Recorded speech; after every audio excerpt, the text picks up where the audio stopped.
Pronto. Essa aula está sendo gravada, tá bom, gente? É importante eu informar isso para vocês, tá? Tá todo mundo de acordo que a aula seja gravada?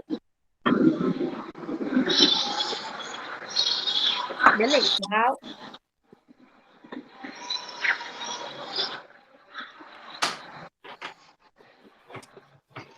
Todo mundo concorda com que essa aula seja gravada? Por mim tá ótimo, tá tranquilo. Tá. Então tá bom.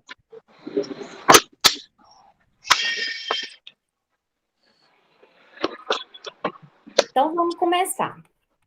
Entenda seus medos por trás da ansiedade. Gente, por trás da ansiedade existe sempre o medo. Não tem como cuidar da ansiedade sem identificar o medo que está por trás ali da ansiedade. Os nossos pensamentos, aquilo com que, com frequência, nossos pensamentos negativos, os nossos pensamentos futuristas, os nossos pensamentos catastróficos, eles geram algum determinado medo. Geralmente, esse medo, ele foi gerado lá na nossa infância. Existem vários tipos de medo, tá? Podem ter sido um trauma que passamos, pode ser medos que nem nos pertencem, nem são nossos, medos de nossos pais, tá? Muitas vezes, quando a gente é criado por pais que sempre tiveram ali algum tipo de medo, eles vão transferir esse medo para a criança, para o filho, tá? O medo geralmente, de piscina, então, às vezes, a criança, o medo do escuro, por exemplo, tem muitos pacientes que têm medo de andar de elevador, que têm medo de sair na rua, que têm medo de ficar em lugar com muitas pessoas. Então, isso tudo tem que ser muito avaliado, porque a maior parte das vezes, esse medo foi gerado lá atrás, vem de nossos pais, ou por causa de determinada situação, de determinado trauma que nós passamos ali na nossa infância. Então, sempre quando nos sentimos ansiosos, quando ali já estamos com ansiedade patológica, devemos perceber, devemos tentar identificar medo de quê que a gente está sentindo naquele momento. Qual o pensamento que está vindo, que está surgindo naquele momento? Para poder que seja questionado esse medo. São muitos pensamentos automáticos, tá? Que muitas vezes, quando a pessoa não tem clareza e consciência do que está pensando, esses pensamentos ficam ali o dia após dia, ficam à noite, a pessoa não dorme e vai dando corpo. Você vai dando determinada importância, no medo que a maioria das vezes não é real. O medo de não dar conta, o medo de ficar sozinha. Muitas mulheres em que eu trato, em que eu cuido, às vezes estão ali permanecendo em relacionamentos abusivos durante muito tempo, porque tem muito medo de ficarem sozinhas. Tem mulheres que têm muito medo de não darem conta por causa de situações financeiras. Então, não é uma situação fácil, mas depois que se identifica o medo que está por trás da ansiedade, aí a gente trabalha esse medo, faz com que a pessoa perceba que esse medo não é um medo real, a maioria das vezes é um medo fantasioso, tá? Um exemplo que eu estou gostando de trazer muito para poder esclarecer as pessoas com relação ao medo real e ao medo fantasioso é essa guerra que está aí ultimamente. As pessoas que estão lá vivendo a guerra nesse momento, lá no presente, elas estão passando um real. Esse medo que elas estão sentindo lá, a ansiedade, a tristeza, a angústia, ali o pavor, naquele momento para elas, tem um áudio aberto que está dando interferência na chamada. Ah, tá. Pessoal, se vocês quiserem fechar o áudio de vocês enquanto eu falo, como que fecha? E quando vocês quiserem falar alguma coisa, tem uma mãozinha, vocês podem levantar a mãozinha, vocês podem colocar no chat, aí podem me interromper se vocês quiserem perguntar. Como que faz para eu fechar o áudio e a câmera? Eu não sei. Eu nunca mexi nesse Google Meet aqui. Aí embaixo vai ter um microfonezinho, uma câmerazinha, é só você clicar em cima. Deixa eu ver. É do lado do botão vermelho, viu? Isso. Isso. Obrigada, Sabrina, linda. Nada. Então, vamos passar aqui para o próximo. O medo, gente, ele é uma emoção que já faz parte do ser humano. Ele é uma emoção primária. Nós nascemos com essas emoções. Nós nascemos com a emoção tristeza, com a alegria, com o medo, com a raiva. E aí isso vai desenvolvendo de determinada forma, junto com a formação da nossa personalidade, junto com a nossa vivência. O medo é um mecanismo de defesa necessário, tá, para a nossa sobrevivência. Lá na época pré-histórica, os homens da caverna, né, eles precisavam dessa emoção, do medo, da ansiedade para poder sobreviver. Eles ficavam o tempo todo em alerta, que é o que está acontecendo com as pessoas hoje. Aí eu estava trazendo o exemplo, né, das pessoas que estão vivendo o momento real lá na guerra, que é o medo real, e algumas pessoas que eu tenho percebido em alguns grupos ali de depressão e ansiedade, que estão trazendo medos da guerra, só que aqui no Brasil. Então, elas estão acordando com taquicardia, que é um sintoma, né, de que o medo já está exacerbado, a ansiedade já tá ficando crônica e patológica, com sudorese, não estão conseguindo dormir, estão acordando com pânico. Então, esse medo das pessoas aqui no Brasil, por exemplo, não está sendo um medo presente, um medo real. Elas estão com medo de algo acontecer no futuro, de alguma coisa acontecer por causa da guerra no Brasil, mas é um medo futurista, né? Faz sentido para vocês isso que eu estou falando? Então, existe uma grande diferença em identificar esses medos e entender quando ele é um medo real que está acontecendo mesmo, que a situação está acontecendo, ou que é uma situação fantasiosa. Só que a emoção ela não entende isso, simplesmente ela está lá. Então, todo sintoma, toda ali uma alteração fisiológica, né, que a mente, na hora que você pensa, igual um transtorno pós-traumático, por exemplo, que muitas dessas pessoas que estão na guerra provavelmente vão sofrer. Um medo lá na frente de algo que aconteceu lá atrás. Porque quando se lembra, quando vem a memória, a emoção ela vem presente no momento. Entendeu? Você sente exatamente. A mente não faz essa diferença. Depois, quando você percebe a clareza que está acontecendo, aí sim você consegue lidar com essa situação no momento presente, quando você identifica ali quando o seu medo é real, quando o seu medo é fantasioso. Vamos passar aqui.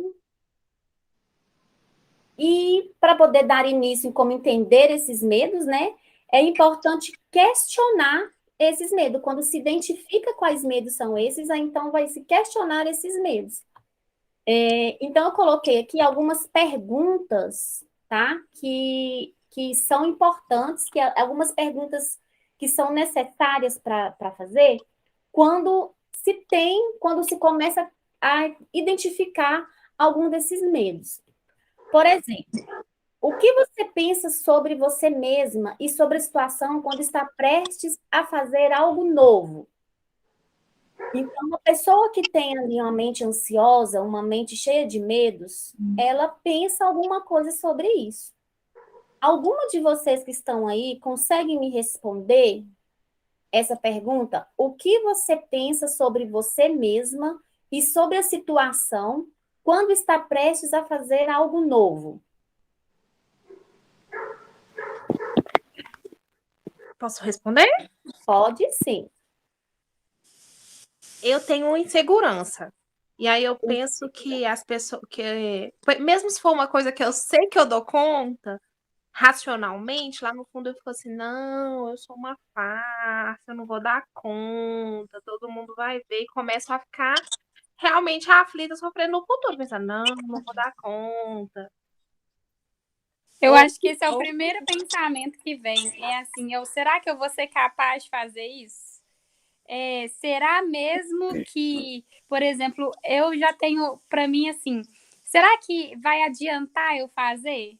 Será que não vai ser em vão? Será que eu não vou morrer na praia?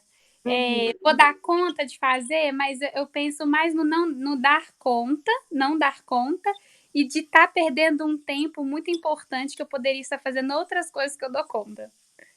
Geralmente é assim que eu me sinto. Então, assim, quando é novo, eu penso assim, será que vale a pena tentar nesse novo ou ficar aqui onde está tudo ok para mim?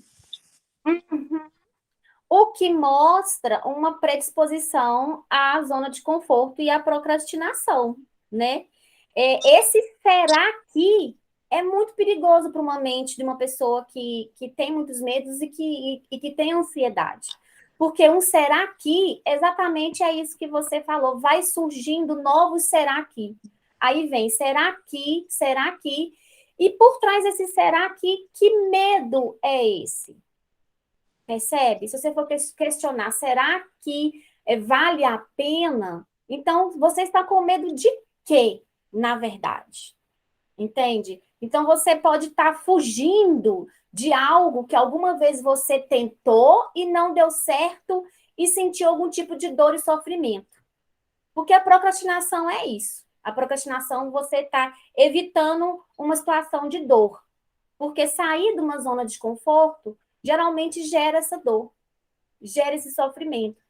Porque ficar na zona de conforto é mais confortável, né? Do que fazer um movimento para caminhar para algo, né? Eu vou ter que fazer um movimento, eu vou cansar, eu vou ter que mudar, eu vou ter que fazer um esforço, percebe?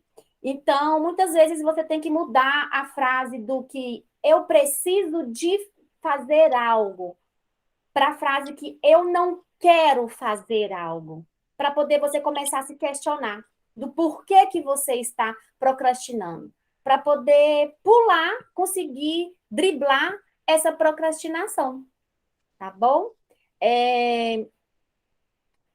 O que você pensa quando nota que alguém está te olhando? É também uma pergunta que é importante que a pessoa faça para ela mesma. Muitas vezes a pessoa pensa algo para o outro. A maioria das vezes a pessoa olha para um grupo e esse grupo, de repente, ela chega e esse grupo olha para ela. Então, a maioria das pessoas pensa alguma coisa. Alguém pode falar para mim, geralmente, o que vocês pensam quando nota que tem alguém olhando para vocês? Eu posso falar, mas eu não sei se minha resposta vai estar ok. Geralmente, quando se a pessoa está me olhando, me encarando, geralmente, se for mulher, eu acho que ela tá com algum problema comigo. Uhum. E se for homem, eu tô achando que tá querendo me comer. Tipo assim, eu tenho essa sensação, quando tá me encarando muito. Agora, quando a pessoa me olha normal, olhou, ela só olhou, tá ok. Mas a pessoa tá me olhando muito fixamente e já começa a achar que tem algum problema ali. Eu também, eu tenho essa sensação de quando a pessoa, que sempre é algo negativo, que está me julgando, que está pensando algo e eu sempre penso que é algo negativo, que está me analisando e julgando alguma coisa em mim, que seja internamente do meu jeito ou externamente, fisicamente, um complexo, talvez. Eu também faço semelhante com a Rafaela. Se custar pouco, eu vou pro banheiro ver se eu não tô suja, se não tô estranha. E já aconteceu. Se alguém começar a me olhar muito, tem alguma coisa estranha, mas eu trago pro outro lado. Eu não penso igual a Sabrina assim, do outro. Eu trago pra mim sempre que eu devo estar estranha, ou eu devo estar com uma cara estranha, ou deve estar alguma coisa estranha comigo para as pessoas estarem me olhando. Uhum. E com isso, é bom vocês pararem para poder refletir. Então, o medo de quê?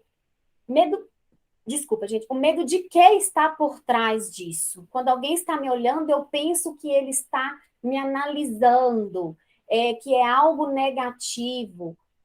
O que seria esse negativo? Entende?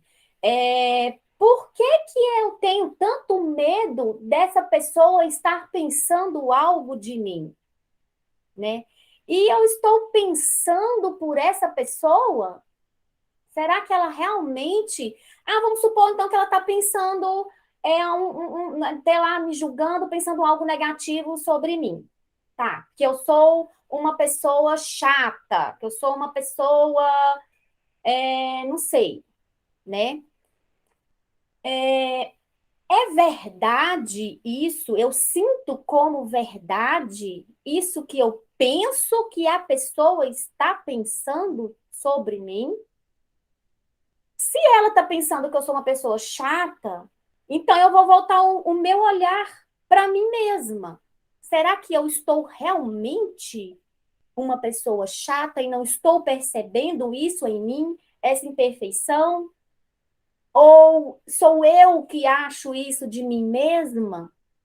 Porque a maioria das vezes é isso que está acontecendo, tá? A maioria das vezes esses pensamentos são todos fantasiosos, não são as pessoas que estão julgando ou pensando algo negativo de mim mesma, isso é a forma como eu mesma me sinto comigo, tá?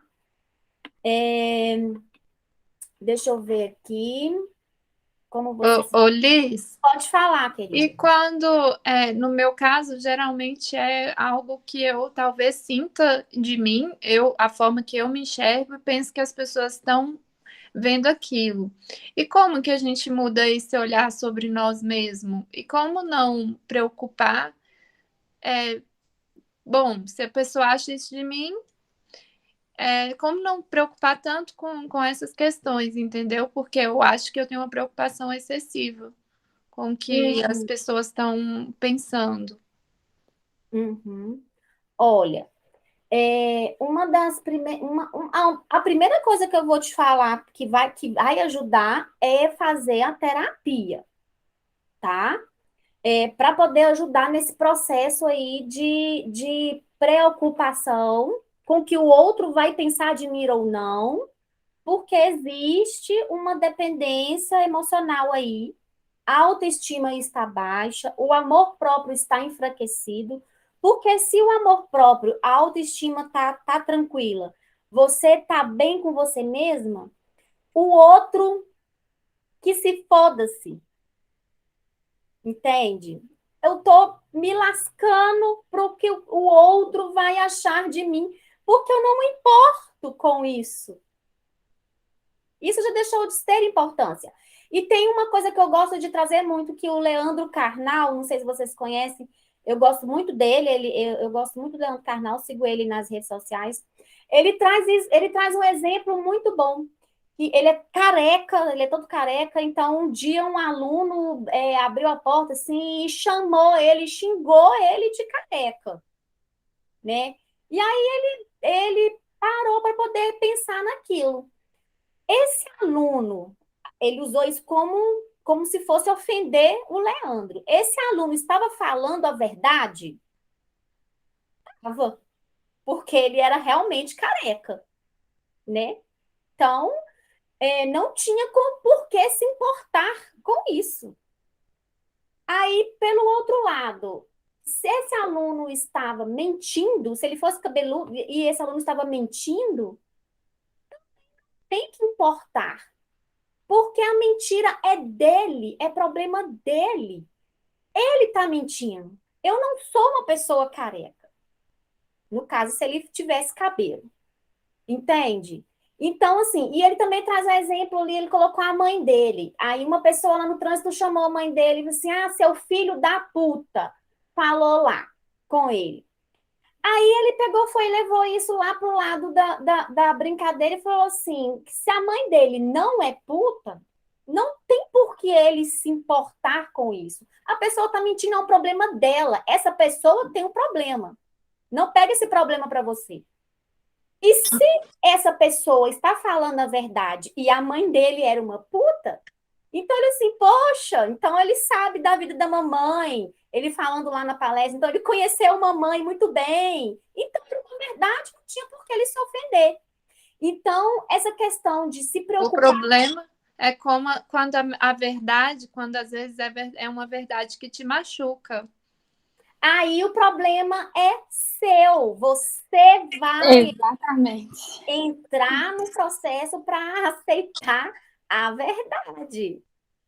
Eu acho que quando a gente se ama, amor próprio, a gente tem aprendido muito isso. Eu ia falar da terapia, o quão ela é importante, porque quando você fala de amor próprio, é você olhar para você, reconhecer os seus defeitos, porque ninguém é livre dos defeitos, mas mesmo assim ser capaz de se olhar como você olha para quem você ama e reconhece os defeitos dessa pessoa e tá tudo bem. E aí você vai transformar esse amor que muitas vezes a gente transfere para um homem, ou para a mãe, ou para o pai, um colega, um amigo, para a gente. E a gente tem que se amar mais ainda, de entender e falar assim, olha, sim, eu reconheço que neste dia, neste momento, eu fui chata, eu não deveria ter agido dessa forma, mas tá tudo bem, eu estou aprendendo, estou me construindo e na próxima vez eu vou tentar não ser dessa forma. Bom, pelo menos é assim que eu tenho visto. É você saber que aquela verdade, aquilo que a pessoa falou é verdade, mas você entender que não é porque seja verdade que não é também, e se te incomoda, não é uma verdade fixa. Não é uma verdade que você não pode mudar, porque se você não gosta, você tem total autonomia para você mudar isso. Vai demorar às vezes, mas você pode. E você vai tentar. Se te incomoda, vai ficar convivendo com o incômodo até quando? Exatamente. Exatamente. Se incomodou, se doeu, se essa verdade doeu, é porque tem alguma coisinha aí, tá? Ah, ficou ofendidinha. Ah, nossa, machucou, tá doendo. Ah, eu não vou mais conversar com essa pessoa porque ela falou uma coisa ali, não sei o quê. Pensar, por quê? Por que que te incomodou? Percebe? Você vai achar muita coisa. Quando você sair do foco do outro e começar a se olhar de verdade, aí você vai começar a ver um monte de coisa, vai abraçar aquilo ali, a sua imperfeição, e você vai começar. E isso é o máximo, sabe? Quando você descobre assim, poxa, eu tenho uma inveja. Eu descobri que eu tenho inveja. Cara, que legal! Agora eu posso trabalhar isso em mim, do que ficar persistindo no mesmo erro. Nossa, eu descobri que eu sou uma pessoa chata, insuportável. Por isso que ninguém quer ficar perto de mim. E eu me colocando como vítima. Cara, que máximo! Então agora eu vou trabalhar isso em mim. Percebe? Mas é exatamente isso, minha linda. Muito obrigada. Então, gente, alguns medos e pensamentos automáticos. Né? Eu coloquei aqui, então, alguns. Oli, só uma última Tá, observação sobre o que você estava falando. pode Por falar. exemplo, muita gente pensa que quem faz terapia, quem vai ao psicólogo, ao psiquiatra, é doida. Uhum. Né? Isso aí muita gente fala. Então, por exemplo, se eu me incomodo com isso, eu tenho esse incômodo, assim, de alguém falar que você é doida. Então, é porque eu penso isso sobre mim, é algo sobre mim, então, né? Não é sobre o outro. O que você sente quando você pensa nisso? Qual emoção vem aí? Ué, eu sinto vergonha. Vergonha, vergonha. Então você vai parar para pensar por que que você sente vergonha? Por que que vem essa emoção? Entende? Entendi. Isso, porque provavelmente você também poderia falar o mesmo ou pensar da mesma forma que todas essas pessoas que você pensa que falam de você. Provavelmente lá atrás você olhou para alguém e criticou e julgou dessa forma. Ou conviveu com pessoas que fazem isso. É isso que eu ia falar. Ou participou de uma construção ali, familiar, né? De uma construção. Isso é muito cultural, isso vem lá de trás, essa questão de psiquiatra ser para doido, né? Psicólogo ser para doido, para pessoa louca, porque foi assim que começou. Sim. Entende? Então, isso vai sendo desconstruído com o tempo, essa construção. Tá bom? Tá Mas certo. é por causa disso, tem muita coisa que está muito enraizada na mente da gente, e é com o tempo que isso vai sendo desconstruído, tá? O legal é reconhecer isso como você reconheceu e dar um passo, um movimento contra esse pensamento. Porque é um tipo de pensamento que, se permanecer nele, a pessoa nunca vai conseguir se entregar 100% na terapia. Sabrina, pode falar, meu bem, você levantou sua mãozinha. Só para te ajudar, uma coisa que eu percebi muito ao longo do meu tempo é que no início, realmente, principalmente dentro da minha casa, eu enfrentava muito sobre isso, sobre essa questão de fazer terapia. E aí eu até conversei com a Liz esses dias, do seguinte: por que você precisa falar para as pessoas que você está fazendo terapia, uma vez que você já é responsável por você? Se te incomoda a forma com que os outros vão te olhar, e você ainda não consegue lidar com isso, que você vai trabalhar na terapia para lidar e não se importar com as outras pessoas, você não precisa contar. Às vezes a gente conta coisas para as pessoas que a gente não precisa contar para elas. A gente parece que gosta do olhar do outro. Já sabe que o outro acha isso.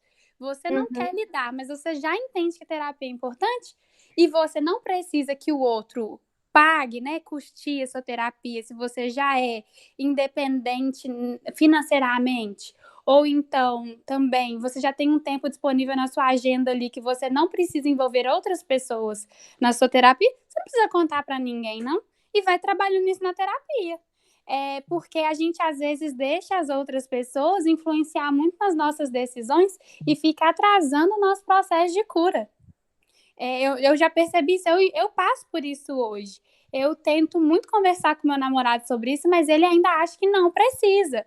E que eu também não. Só que eu reconheço que eu preciso. E se eu tenho essa independência e essa autonomia, eu faço a minha sessão. E ela é ótima e me ajuda muito. Aí ele vira e fala assim: ai, nossa, você melhorou tanto nos últimos dias. Aí eu falo: por que será? Não é mesmo?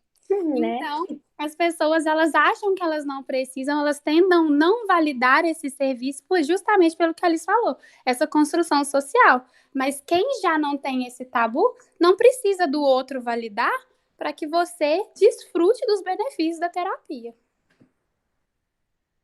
Muito bem, meu amor. E só completando mais um pouquinho, esse processo que a gente faz de autossabotagem, de ter que buscar a validação do outro sobre o que nós estamos pensando, justamente isso é um mecanismo que a gente faz inconsciente quando a gente não está fazendo terapia, né? Para confirmar aquilo que eu penso de mim. Para confirmar esse pensamento. Então, se eu tenho essa dificuldade de lidar porque eu preocupo com o que o outro tá falando, tá dizendo de mim, porque eu me acho assim, assado, eu tenho assim um preconceito, uma vergonha de assim, assado, eu vou me comportar exatamente da forma como eu estou pensando. E aí o outro vai dar aquela resposta que eu já sei, que eu espero que ele dá, que vai confirmar, então eu estou certa. Então, eu não caminho. Entendeu? Como a coisa, assim, é bem, assim, melindrosinha, né? Tem que ir cavucando até achar essas pequenas sabotagens aí que a gente faz conosco mesmo. Então, aqui alguns medos, né, e pensamentos automáticos. Você está bem e, de repente, vem a sensação de que vai entrar em pânico. né? Isso daqui é para alguém que já está tendo aí alguns sintomas, né? Aí de uma crise de ansiedade mais exagerada, né? Então, se pergunta, você está bem? E de repente vem a sensação de que vai entrar em pânico. Com que frequência, né? Tem vergonha de falar em público? Então, muitas pessoas têm essa vergonha de falar em público. Tem medo, tenho medo de me perder, né? Algumas pessoas têm esse medo de sair e se perder na rua, né? O que que justifica esse medo? Por que que ela sente esse medo? Então, isso trava muita pessoa de desenvolver muita coisa na vida dela, profissão, relação, caminhar, viver, né, tranquilamente. Tenho vergonha de ser observado. Então, isso daqui linka muito com aquela outra pergunta lá de que como que você se sente quando vê alguém olhando para você, né? Por que que você tem essa vergonha? O que está passando na sua mente nesse momento? Tenho medo de perder o controle. Então, pessoas que são ansiosas geralmente têm mania de controle, gostam de controlar a todos, o externo, tenta controlar a si próprio, tenta controlar tudo. Então, quando alguma situação gera essa sensação de falta de controle de si mesmo e do outro e da situação, a pessoa começa a ter ali as crises, quando ela já está na ansiedade a nível de crise, tá? Então, essa sensação de descontrole, a pessoa que tem, e aí permanece nesse pensamento automático, tem o medo de perder o controle. Fica com isso na mente a todo momento. Alguém se identifica, pessoal, em alguns desses pensamentos? Eu gosto de ter o controle. Então, quando eu acho que eu não vou ter o controle, eu já surto. Exatamente. Aí, quando eu não tenho controle, eu sinto essa questão do pânico. Na verdade, eu tenho experimentado muito esses dias. Questões que eu não posso controlar, já até me desanimo. Exatamente.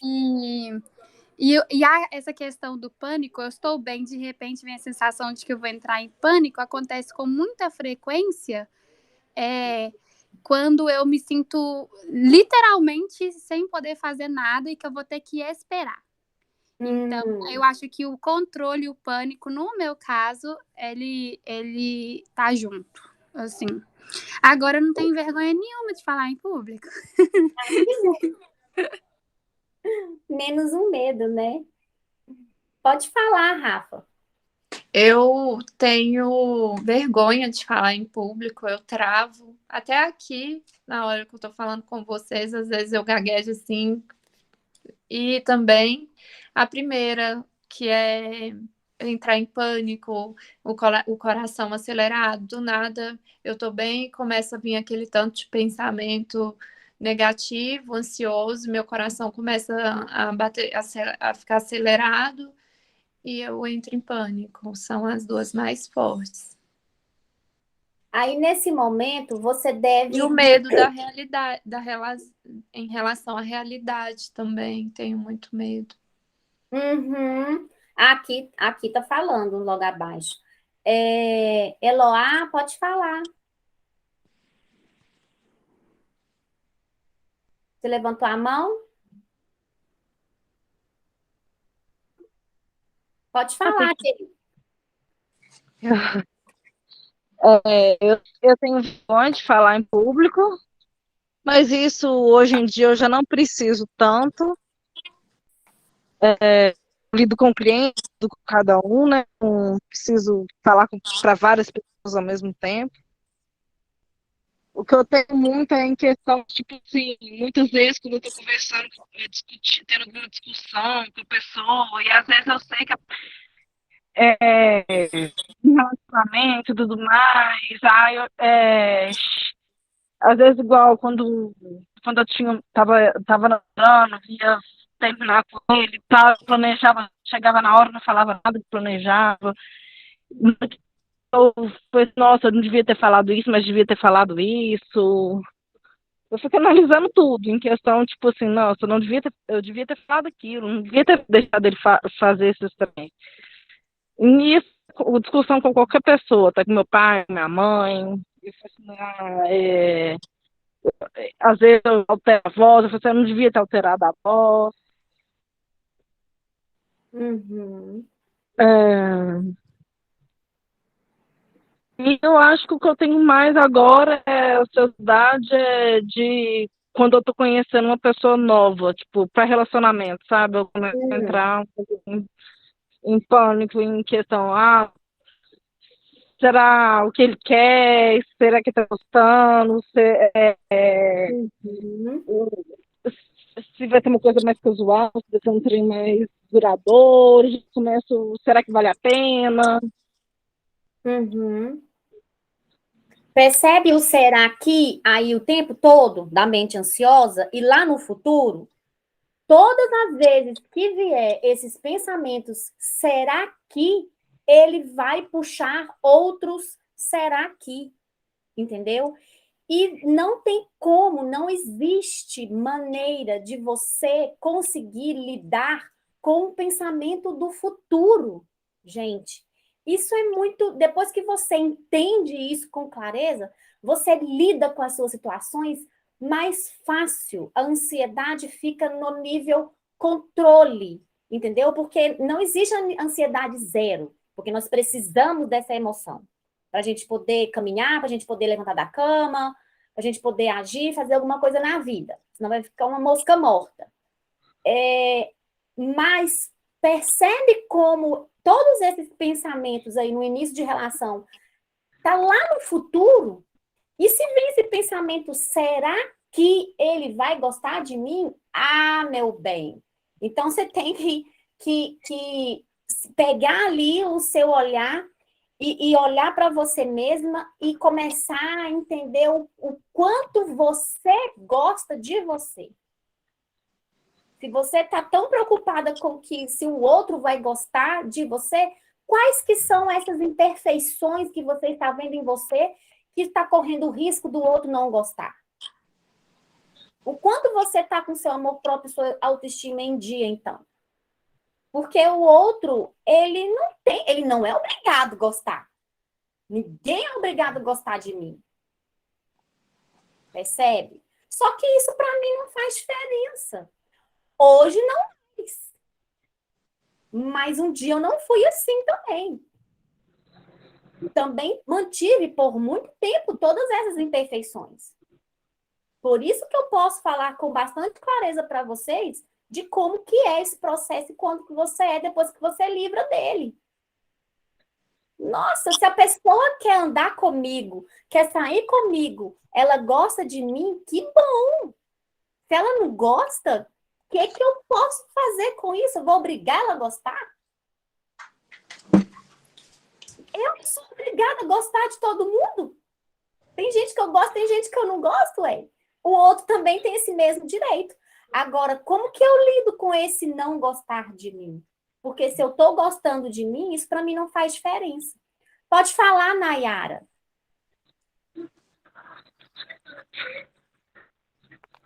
Respondendo, né, que você tinha perguntar, das perguntas da página anterior e dessa, Isso. vergonha de falar em público eu também não tenho. Mas geralmente quando a gente, eu não sei se é porque quando a gente vai falar, como a gente tem a mania do controle, você já se cerca e fica muito seguro. Então, assim, eu não vou falar uma coisa que eu não sei. Mas quando eu vou falar, eu sinto uma segurança suficiente para eu não ter vergonha. Agora, de ser observado, para mim é a morte. Igual, por exemplo, nossa, tem que falar. Nossa, pode me pôr para falar 200 pessoas que eu não tenho vergonha.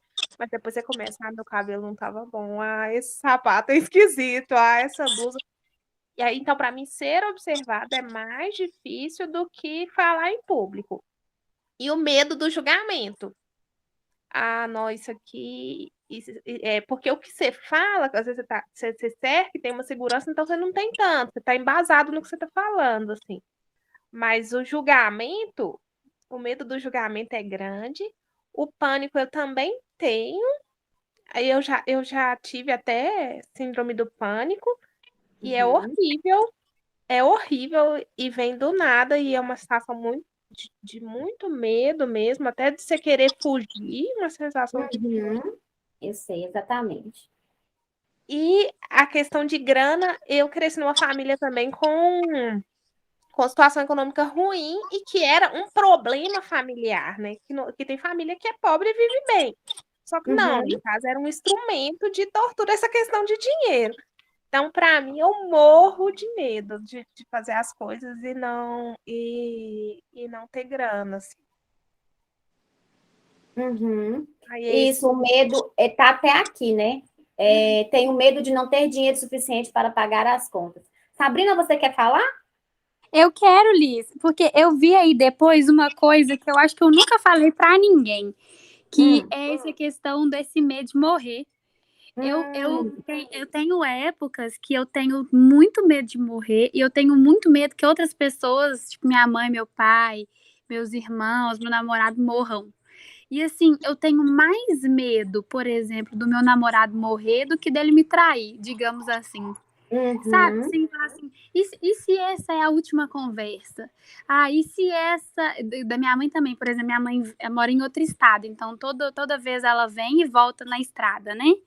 Aí eu fico assim, será que essa. E será que vai acontecer alguma coisa? Será que essa é a última vez que eu tô vendo minha mãe? E aí, se é a última vez que eu tô vendo a minha mãe, será que eu fui uma boa filha? E aí eu tinha que ter feito alguma outra coisa? É. Isso aconteceu, inclusive, outra vez que ela veio. Ela me irritou muito, a gente acabou brigando na hora que. Não é brigando, né? Discutiu e tal, na hora que ela foi. uhum, E aí eu fiquei assim, nossa, já pensou que acontece alguma coisa? E a última memória que eu tenho da minha mãe foi uma discussão. Aí eu começo, eu tenho muito esse medo. E aí, às vezes, eu tenho esse medo inverso. Porque ao mesmo tanto que eu tenho vontade, que eu tenho medo de morrer, quando as coisas dão errado, eu tenho vontade de morrer. Não dá pra entender. É complicado, porque assim, eu tenho medo, mas às vezes eu quero ela. Eu não consigo explicar. E esse de pagar dinheiro para pagar as contas, eu até comentei com você da semana passada, eu ainda tenho também. E é justamente porque tudo agora é meu, é minha responsabilidade, e por ser minha responsabilidade, eu tenho que dar conta. Eu fico muito preocupada. Mas eu não percebi, eu não tinha essa percepção assim desse medo de morrer, porque eu acho que eu nunca, numa crise dessa, eu nunca tive ninguém para conversar por perto. Então eu nunca me atentei à necessidade de falar sobre isso. É que isso. bom, que bom. Anota aí pra gente falar sobre isso na terapia. Isso é importante de levar para lá, porque aqui eu acho que nem sempre não dá. Eloá, pode falar, meu bem.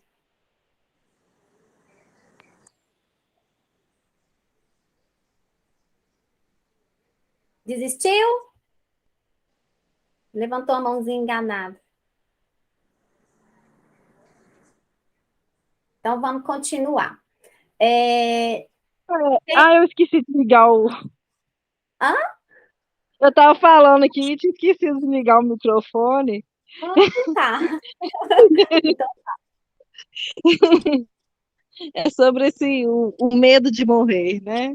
ah, É, esses anos da pandemia aí, no começo eu estava tranquila e tudo mais, aí foi um ano de muita batalha, porque eu mexo com comércio uhum, e, e ficava naquele abre, fecha, tinha um dia que eu vendia 15 reais, nossa, vai dar para pagar funcionário, sei que eu tenho que mandar funcionário embora, é, trabalhando dobrado, porque meus pais são do Grupo, e aí eu que fazia comprando de casa, colando, eles não ter que sair de casa, tinha que sair de casa, era eu que fazia tudo.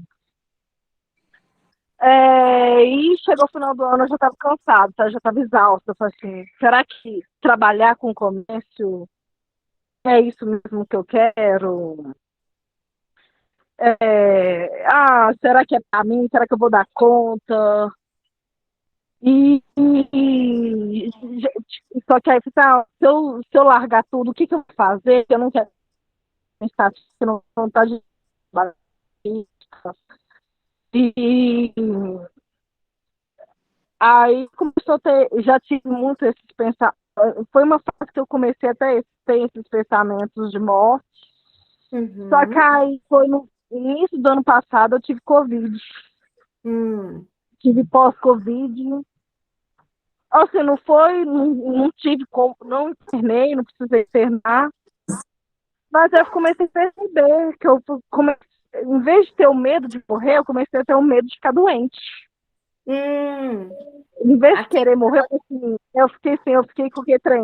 Qualquer coisinha que aparecia comigo, eu estava doente. Eu falei assim, preciso ir no médico, preciso ir no médico, preciso ir no médico. Então, tipo assim, eu vi que eu não queria morrer, mas eu também vi que, tipo assim, eu fiquei com aquele trem. Toda hora que aparecia alguma coisa diferente no meu corpo, eu falei, estou doente, preciso ir no médico. Parecia uma alergia, não sei o quê. E aí eu fui trabalhando nisso, ficando mais calma, fui no médico, fiz exame, não descobriu nada, e fui trabalhando nisso. E hoje, ano passado, eu sofri um acidente de carro, foi feio, capotei o carro. Graças a Deus, só o carro se machucou, eu não machuquei. Mas hoje, eu dirigindo, eu não sinto medo nenhum. Mas quando eu tô com meu pai e com minha mãe, igual a gente tá voltando de viagem de Natal, está chovendo demais, meu pai tem problema de visão, não sei o que, eu comecei a ter ponto de bater o carro. Falei assim, nossa, se bater o carro, eles morreram, o que eu vou fazer? Ou se meu pai sai de casa, demora muito, eu fico muito preocupada de acontecer alguma coisa com ele. Eu acho que hoje eu tenho mais medo de acontecer alguma coisa com meu pai, com minha mãe, do que comigo. Entendi. Uma das melhores... Minha luz aqui que acabou, fiquei com a imagem ruim. Deixa eu ver se eu consigo arrumar aqui rapidinho.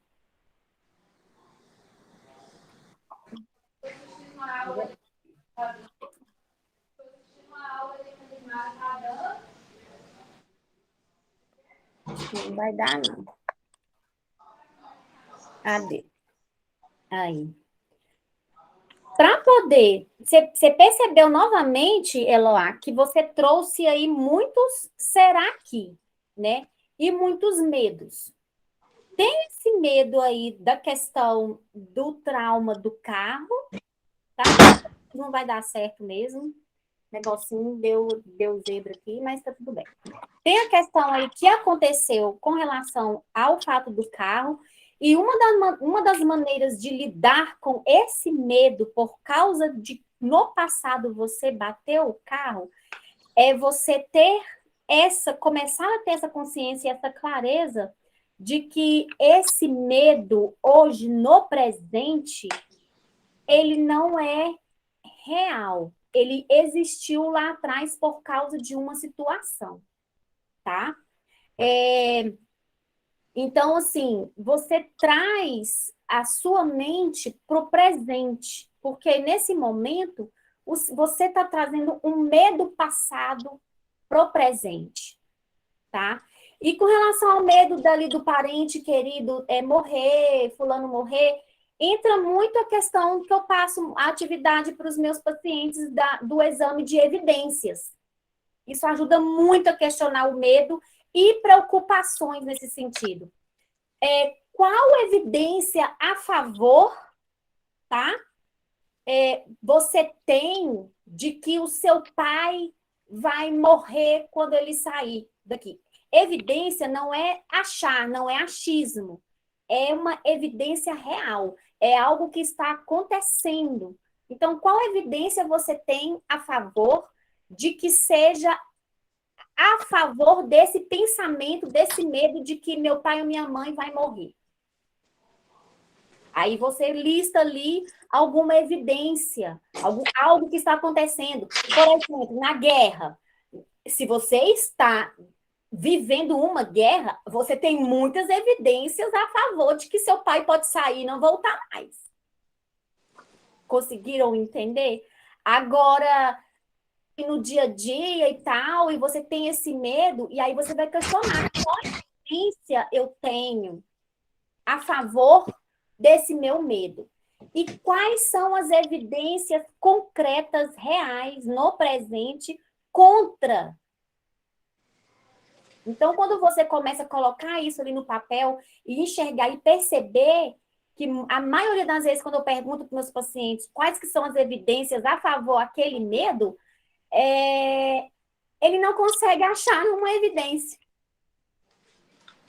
Ele simplesmente não acha. E aí ele tem a clareza de que todos aqueles medos dele são fantasiosos, não são reais. Tá? Então, essa atividade do exame de evidência, ele é muito bom para começar ajudar a você a lidar com esse medo e com esses pensamentos do futuro, essas preocupações. Boa noite, Gisele. Prazer você aqui, tá bom? Então, vamos um pouquinho mais para frente, porque vai ficando muito tarde.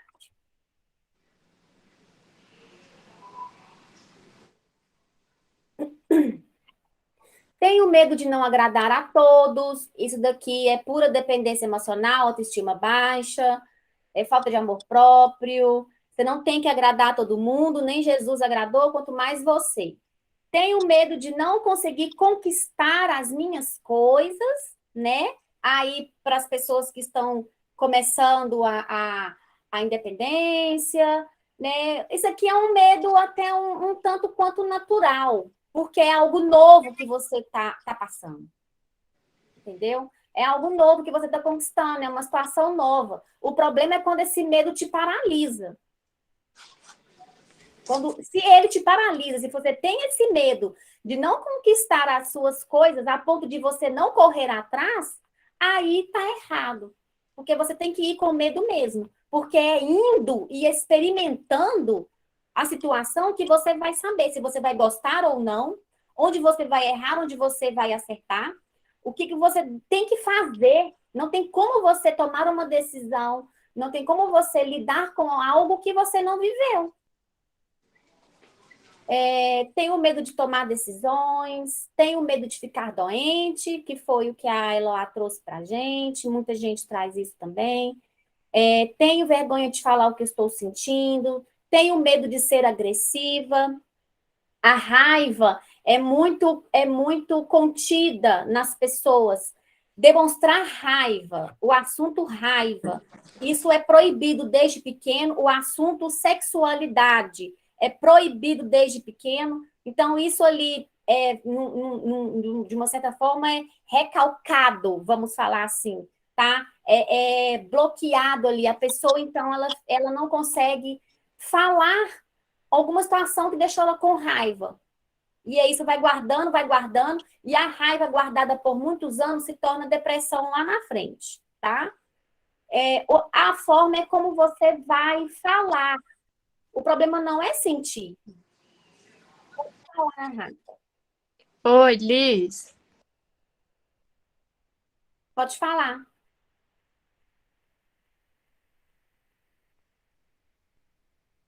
Tem que ligar seu microfone, amor.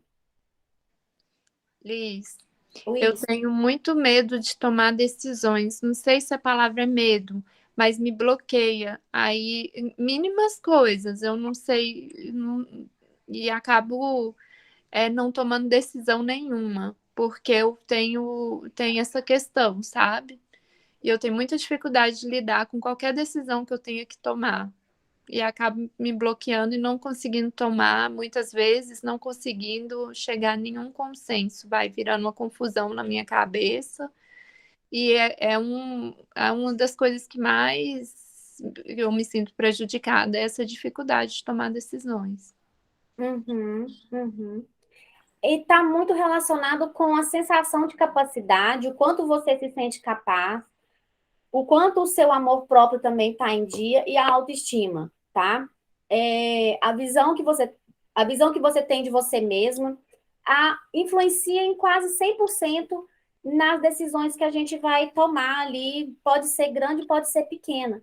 E a melhor forma de treinar essa habilidade de tomar decisões é tomando as decisões. Não tem outro caminho. É como se e eu pode não começar com decisões pequenas. É como se eu não confiasse naquilo que eu tô, como se eu não confiasse no meu instinto, entendeu? Naquilo, como se tudo que eu escolhesse fosse errado, que eu tivesse como se eu não acreditasse no meu potencial de tomar a decisão. Penso que sempre vou escolher a coisa errada e me arrependo quando eu tomo. Muitas vezes que eu tomo decisão, eu me arrependo delas porque acho que não foi a melhor escolha. Uhum, entendi. É confuso. Deixa eu passar então aqui. Obrigada, tá, Rafa? Tá bom. Então, gente, agora vamos para o mindfulness, tá?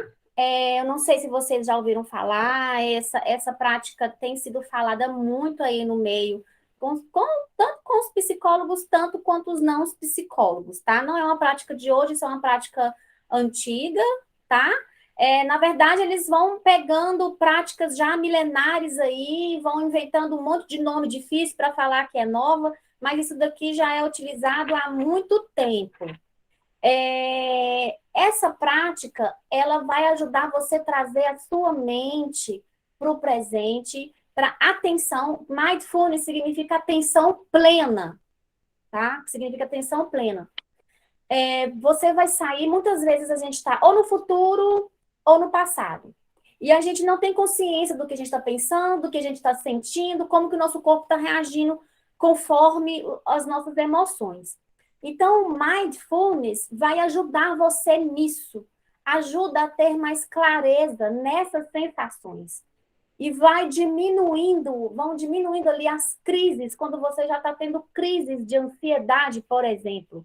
Quando você tem uma crise de ansiedade inconsciente do que está acontecendo, é muito mais pavoroso, porque você não sabe o que está acontecendo. A partir do momento que você começa a ter clareza das suas reações no seu corpo, do medo que você está sentindo, que o medo não é real, que são só seus pensamentos, que isso faz parte ali de uma patologia, você tem a crise, mas você tem a crise consciente, com clareza, e isso a médio prazo, e posso falar que até curto, quando a pessoa está fazendo a terapia, vai diminuindo, porque você aprende quando ela está se iniciando, você aprende a observar os seus pensamentos e a sentir o seu corpo no presente.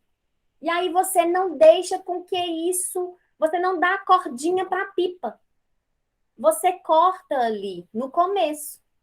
E aí você muda o seu foco. Se seu foco começou a ficar lá no futuro, no medo que não é real, você com o mindfulness e com essa clareza, você traz sua mente para o presente e vai adquirindo essa habilidade.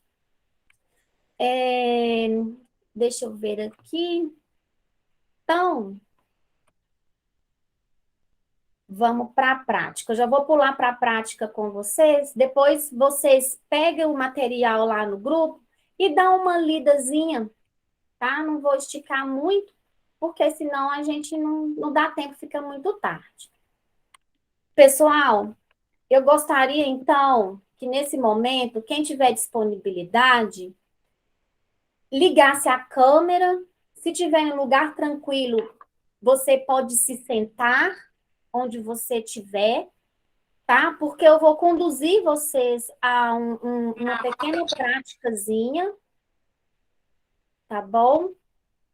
E depois vocês podem contar para mim aí a experiência que vocês tiveram, tá? Com relação a isso, tá? Eu vou conduzir vocês a tentar buscar ali viver a emoção sentindo no seu corpo, tá? E a mente no presente, tá? Então, quem quiser participar e quiser abrir a câmera para eu poder estar observando, tá? Vocês, ver se vocês vão estar fazendo direitinho, expressão, tá? Qualquer coisa. Isso é muito bom pessoalmente, mas como a gente não pode, é a ferramenta que a gente tem, não tem tu, vai tu mesmo, tá bom?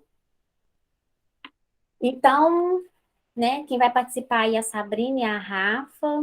Vocês podem se sentar, vocês podem ficar sentadinhas, tá bom? Você tá sentada, Rafa? Tá? Tá bom. Podem ligar o microfone? Tá, liga o microfone para mim. Tá, Tô sentada. tá bom. Beleza. Então, primeiro vocês vão fechar, tá? Estão no lugar tranquilo, não vão Uhum. ser corridas. Sim. Ok.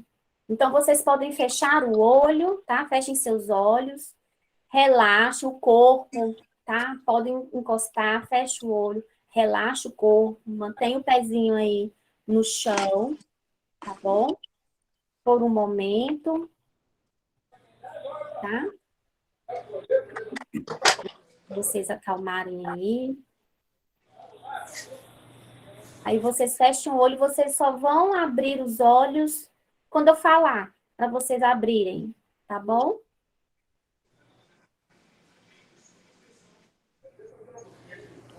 Primeiro eu quero que vocês respirem, para vocês começarem a acalmar um pouco aí a mente. Vocês vão inspirar, tá? Tentando movimentar a barriga ao invés do peito, do tórax ali, tá? Mas se não der conta agora, não tem problema, não é esse o objetivo. E solta, tá? Mais uma vez, por favor, inspira. Bem fundo. Solta. De novo, mais uma vez, inspira. Bem fundo, enche bastante o pulmão. E solta. Agora, eu gostaria que vocês, de olhos fechados, voltassem a mente de vocês para os seus pés, tá? Vamos começar pelos pés. Sinta os seus pés. Volte a mente ali. Foque nessa parte do seu corpo. Pode ficar com os olhos fechados, Rafinha, tá bom? Foque a sua mente lá nos seus pés. Perceba se vem algum pensamento, se vem alguma imagem quando você coloca a mente lá nos pés. Se você sente algo nos seus pés. Se você lembra de algo. Tá? Se você sente alguma reação física nessa região. Algum desconforto. Alguma emoção. Tá bom? Agora você vem subindo e vá colocando a sua mente ali, né, ali na sua perna, ali na sua panturrilha, vem ali para o joelho, tá? Para sua perna, como um todo, nas coxas. O que você sente quando você põe a sua mente nessa parte do seu corpo? Como que você fica? Você sente algo? Vem alguma lembrança? Vem alguma emoção? Alguma reação física? Algum pensamento? Agora você vai subindo ali, coloca sua mente ali no seu quadril, tá? Em toda essa região, nos seus órgãos reprodutores. Foca bem a sua mente aí nos seus órgãos, aí no seu quadril. Você consegue sentir alguma coisa quando você coloca sua mente aí? Vem alguma lembrança? Vem alguma emoção? Alguma memória? Você sente algo físico quando a sua mente está focada nessa parte do seu corpo? Vai subindo mais um pouco ali para a barriga, a região do umbigo, aí no estômago.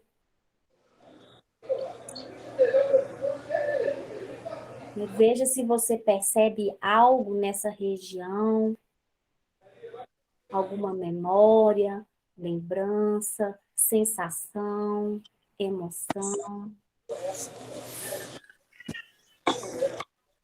Vai subindo um pouco mais, agora você volta a sua mente ali para a parte do ombro, dos seus seios. O que você sente quando você coloca a mente nessa região? Qual desconforto, qual emoção vem? Aí nos seus ombros, você tem alguma memória? Alguma lembrança? Reação física?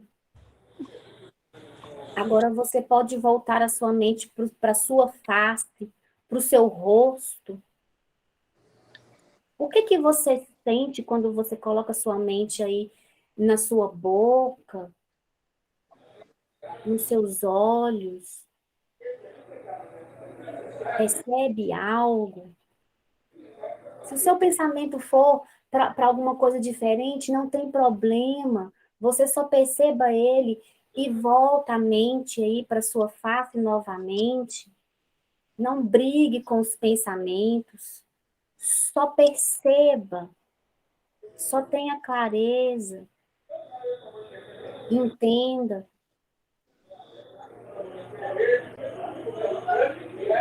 Agora, vocês podem abrir os olhos, tá? Podem respirar, podem voltar aos poucos.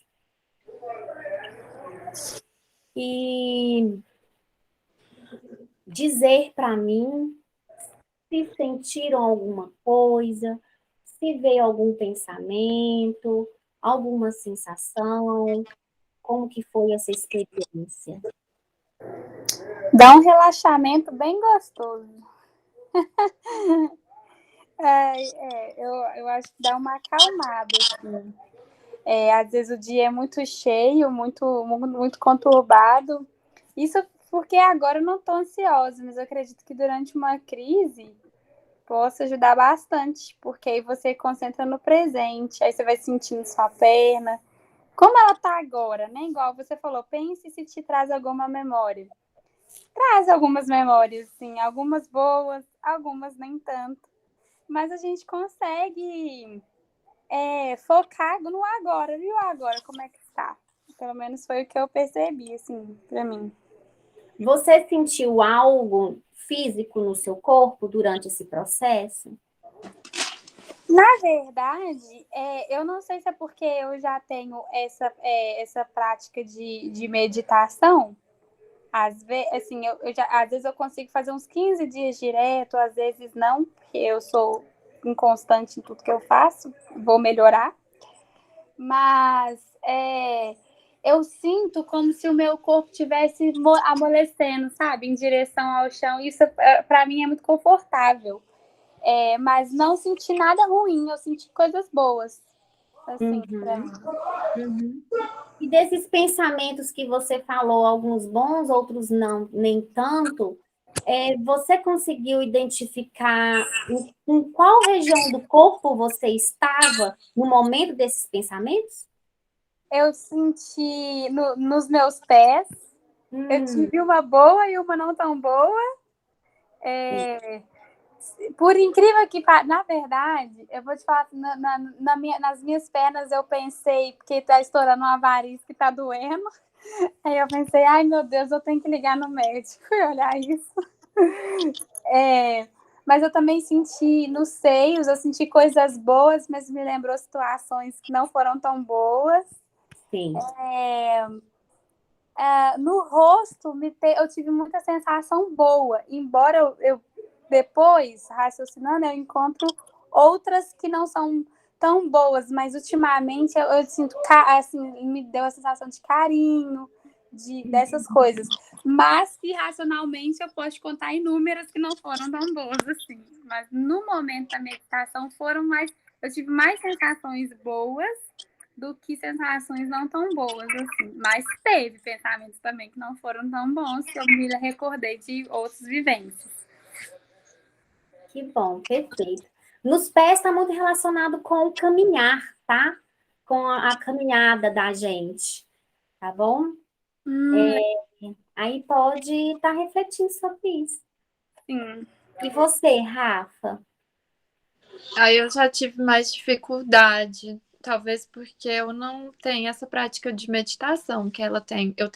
Na verdade, eu tento fazer a meditação, aí ainda não consegui entrar naquele estágio.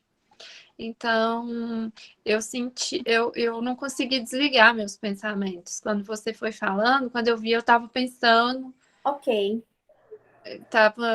um pensamento ansioso numa questão que eu tenho que resolver e decidir. Como eu te disse, eu tenho dificuldade de me decidir. Enfim, aí eu tentava voltar minha cabeça para o corpo, né? Mas não consegui focar muito. Uhum. Perfeito, perfeito. Então, isso é prática. Tá aí uma coisa para você começar a praticar, colocar no seu dia a dia, para te ajudar a ter mais clareza nas suas decisões, por causa dos pensamentos tumultuados que vêm. Então, como vem muito, muito pensamento ao mesmo tempo, você não consegue dar um foco. E essa prática que vai te ajudar a ter foco. Exatamente isso. Mas enquanto a gente está ali focando no corpo, a gente não está focando no que tem que ser decidido. Mas Entendeu? isso vai te ajudar a sua mente a ter foco em alguma coisa. Se você consegue ter foco no seu momento presente no seu corpo e entender o que está acontecendo ali, na sua vida ao redor, você vai praticar isso. A sua mente já vai estar adquirindo esse hábito. Porque quando você for decidir algo, você não vai decidir baseado em nenhuma emoção. Nem no futuro e nem no passado, mas no presente. Sim. Rafa, você vai aprender que nem toda decisão é imediata. Exatamente. Às vezes você tem que só parar e olhar para você. E aí, quando você olha para você, você vai identificando o que o seu corpo está pedindo. Porque, às vezes, uma tomada de decisão, a gente vai, por exemplo, assim... vou dar um exemplo meu, tá? Não sei se é o seu. Mas, por exemplo, eu tinha muita crise, assim, de decisão quando um relacionamento não estava bom. Aí, tudo em mim, toda a minha ansiedade queria ficar com aquela pessoa. Só que o meu corpo estava gritando para eu ir embora, porque aquela situação não era boa para mim. Só que a minha necessidade de estar junto com alguém, minha necessidade de agradar aquela pessoa, eu fiz tudo o que eu podia, emocionalmente, até o que eu nem deveria, emocionalmente, fisicamente, financeiramente, para estar com uma pessoa. Enquanto todo o meu corpo falava, sai fora. Assim, para você ter uma noção, eu sentia palpitação quando eu ia ver a pessoa e eu achava, meu corpo estava falando, você está em perigo. E eu estava achando que era friozinho na barriga porque eu ia ver a pessoa. Mas o meu corpo dizia, hoje eu consigo entender que ele me dizia, não, tá te fazendo mal, vai embora.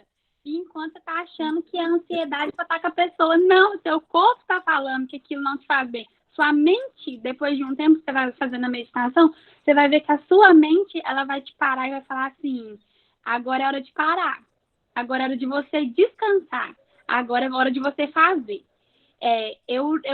Por isso que eu falei, eu sou inconstante nas minhas resoluções, mas se você aprender a a fazer essa meditação, que vai levar 1 ano mais ou menos para fazer ela completamente, né? O pessoal que mexe muito com isso fala que no início é assim mesmo, quando você está pensando em Nárnia. Nossa, o tomate acabou, sabe? O tomate acabou, tem que comprar tomate. É tipo isso. Assim, a ração do gato. Mas depois você vai começar a entender o seu corpo. Vai falar assim, nossa, quando eu tô muito nervosa, minha perna treme. Então, toda vez que sua perna começar a tremer, você vai entender assim, o que meu corpo tá me falando? A situação tá me deixando nervosa. O que eu vou fazer para resolver? Agora eu vou conseguir resolver? Não, mas depois eu resolvo. Então, eu vou pensar em como resolver isso depois. Então, esse é um caminho para você se escutar, para você se amar e saber tomar suas decisões. Porque às vezes a gente só quer tomar decisão, mas o que o seu corpo está te pedindo? A sua mente quer uma coisa, mas o seu corpo emite alerta o tempo inteiro. Seu coração, seu peito, essa palpitação é um alerta. Às vezes é um alerta de perigo. Mas você está se sentindo em perigo por quê? Então, eu acho que é tipo isso, né, Liz? Não sei, eu tô falando muito. Eu falo demais, né, gente? Mas a minha experiência. Estou adorando. Faz todo Adorando sentido. essa participação. É exatamente isso, Rafa. Quando a gente conhece e tem a percepção do aqui e agora, do que o corpo da gente está querendo dizer, e aí você conhece a emoção que está ali, né? E se é um medo, você vai questionar o medo, né? Ah, eu estou me sentindo. Ah, né? Igual o coração está disparado ali, tá no mecanismo de alerta, né? A sensação de perigo. Perigo por quê? É um perigo real? É um perigo fantasioso? Entendeu? Você vai começar a questionar, mas você está entendendo o seu corpo. Então, ele vai te ajudar a tomar as decisões. É exatamente isso que a Sabrina falou. E isso não é de uma hora para outra, é com a prática, tá? Isso aí é uma habilidade adquirida, tá bom? Entendi, tá certo. Vou praticar. Isso. Começa com 5 minutos, de 5 em 5 minutos, depois você vai aumentando o tempo. Tem essa meditação guiada no YouTube, Liz, dessa técnica? Tem muito mindfulness no YouTube. Tem muito, tá? Porque às vezes até a gente criar o hábito ali, sendo guiado, fica mais fácil. Ô, Rafa, eu uso um aplicativo chamado Meditopia. É muito bom. Ele tem a versão paga e a gratuita, mas todos os dias eles liberam uma meditação à noite ou de dia para você fazer de graça. Aí você não precisa pagar. E é muito bom. Eu treinei assim. Eu uso ele há uns 3 anos. Era já para eu estar muito tranquila, muito zen na minha vida, mas como eu disse, eu não sou constante nos meus projetos, então acontece isso. Obrigada, já anotei aqui, vou baixar. Muito bom, meninas. Gente, então eu vou ficar por aqui. Agradeço a presença de todas vocês. Eu quero pedir que, né, após a gente finalizar, aí ficou gravado, depois eu vou colocar lá no grupo, o slide também já está lá. Quem não tiver pego, posso colocar de novo, pode me chamar no particular. Se tiver mais alguma dúvida, me chama lá no particular, tá? Que eu tiro as dúvidas por lá. E deem seu feedback para mim lá no grupo, tá? É importante eu saber. Críticas aí construtivas, pode colocar as negativas também, que eu vou lidar muito bem com elas, tá bom? Para poder saber cada vez melhorar um pouco mais, para conseguir estar atingindo cada vez mais o meu objetivo, que é de ajudar, né, todas vocês, dando o que está ao meu alcance e o que está ao meu controle. Fora disso, eu não vou dar mais nada para ninguém, ok? Um beijão para vocês, tá? Muito obrigada pela presença de coração e até amanhã, que amanhã tem a terceira aula, tá bom? Nós te agradecemos, Liz. Muito obrigada. Foi ótimo. Muito obrigada. Tchau, tchau. Tchau, tchau. Tchau.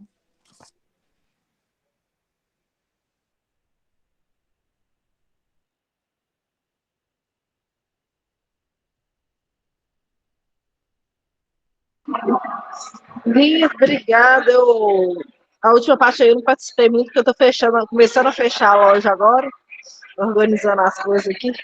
Tá bom, querida. Depois você pega a gravação lá e assiste o comecinho, tá bom? Tá bom. Ah, bom. Boa noite, tchau. Boa noite. Tchau, tchau. Eu só não sei sair.